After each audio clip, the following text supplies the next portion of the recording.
Hey ladies and gentlemen, Richard Kenobi here, and I am back again for another MLP Season 5 review, and today we have Episode 17, Brotherhood Social. Now before I get into the review, you're probably wondering, what is this? What's with the new background? Well, I got myself a new bed, which also doubles as a couch. So now, you don't have to see me post reviews over here, where I usually post my reviews or make reaction videos. So this is going to be an all-new area where I will do reviews and reactions for you guys, and it's kind of a little better because, as you can see, yes, I'm a little pale because the light just makes it look like I'm tan, but I think this looks a lot better. So yeah, sorry for the new look, but hopefully it sticks. So anyway, now that that's out of the way, let's talk about this episode. So this episode, if you don't know, if you haven't seen it, I suggest you go watch it. This episode takes place after, or I should say it takes place during Made in Manhattan. Yes, this actually takes place during episode 16. So we sort of got to see Rarity and Applejack's journey. And then also we got to see what Apple Bloom did during the Sisterhood Social back at Ponyville. So it's kind of like two stories within the same episode, which is really good. That's probably the second time they've done this, so it's really good. And this was, of course, Big Mac's episode, and oh my goodness, guys, this was a lot better. I mean, I really did enjoy this, you know. It really had a Mrs. Doubtfire feeling to it, you know, and when I say that, you know, I don't just mean, oh, it's got that mood and everything. No. This actually felt like something off of Mrs. Doubtfire.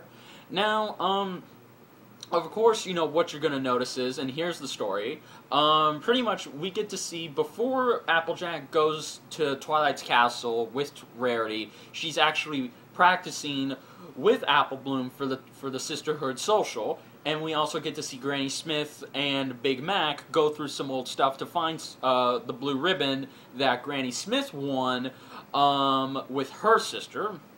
So of course, you know, Big Mac sees how, you know, Applejack and Apple Bloom are spending more time together. You know, and, you know, he's kind of a little sad in some ways, but then he comes across this old thing that he used to, you know, show to Apple Bloom that she used to be excited about when she was a filly, you know, and of course, you know, he's just trying to get attention, you know, he wants to be, you know, Apple Bloom's hero again, and I really do like that. So of course, when Applejack's cutie mark starts glowing, that's when we see, she says it could be a false. But no, it's not a false alarm. She actually has to go with Rarity to help her to Manhattan. And of course, you know, Apple Bloom is sad and mad about it, you know. So of course the next day, you know, we see that she's still depressed, and we see Scootaloo and Sweetie Belle come over saying, come on, since Rarity's gone, you know, it's just Rainbow Dash and Scootaloo, and we actually get something related to Scootaloo and Rainbow Dash's relationship, because Sweetie Belle says, technically you guys aren't sisters, but Granny Smith says, as long as someone shares a bond with somebody, then they can be sisters. So there you go. That, I don't care what anybody says, Rainbow Dash and Scootaloo are sisters to me.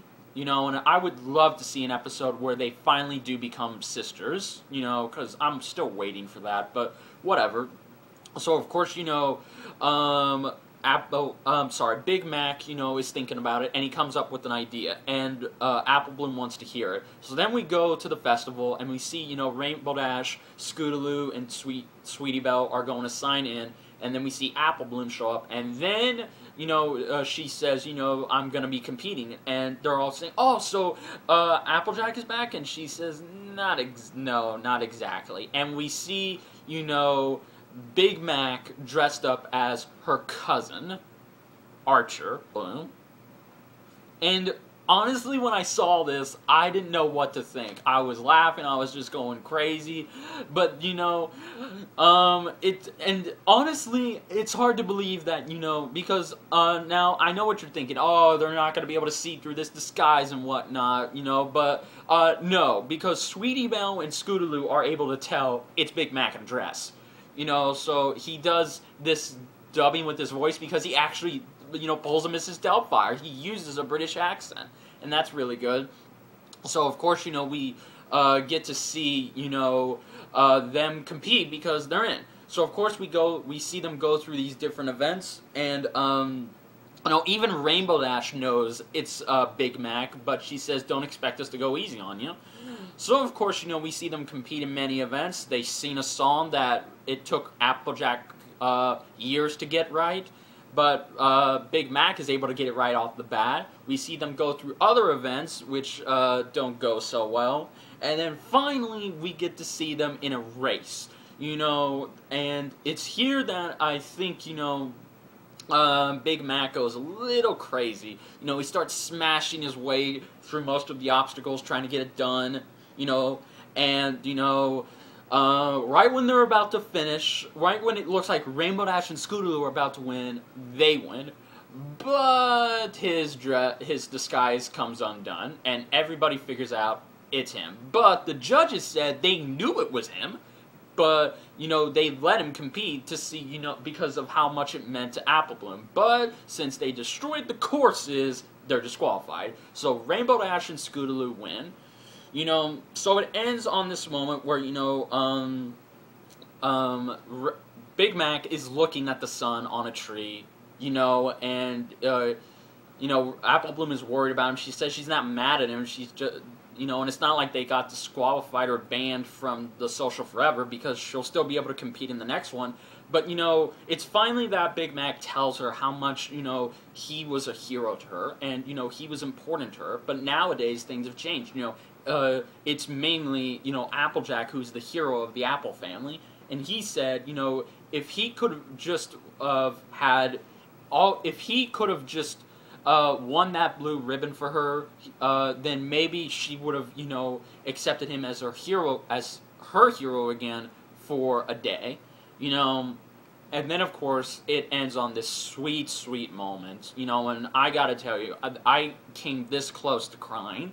The emotional feelings, just hit me right here. I haven't felt this emotional in an episode since Tanks for the Memories, and you guys know that was my favorite episode of the first half, But this episode, what can I say about it, It was really, really good, I honestly liked this better than last week's episode with Maine and Manhattan, Even though it had a little bit of an underwhelming, considering it had to go up on the same day as Friendship Games, which, by the way, speaking of that, it is confirmed that we will get a fourth Equestria Girls next year, so it's not the last.